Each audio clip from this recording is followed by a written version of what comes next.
For today's vlog, gagawin natin itong fender and yung bumper sa harap. Kung makita nyo, may gasgas tsaka may konting lubog siya. Ayan.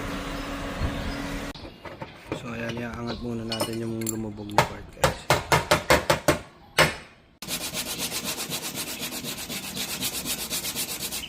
Iyan muna natin bago natin i-prep.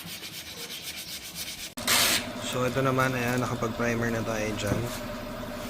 And then sa susunod na yan, magkukulay na tayo. So ito guys, nakita nyo, nakapondo na tayo ng kulay dyan. So ayan guys, nagbubuga na tayo.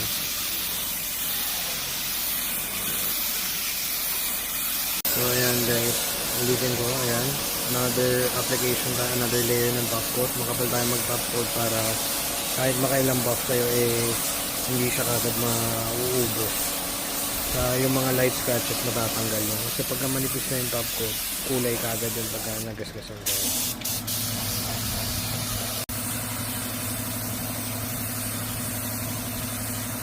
So ayan guys, okay na yung ano natin.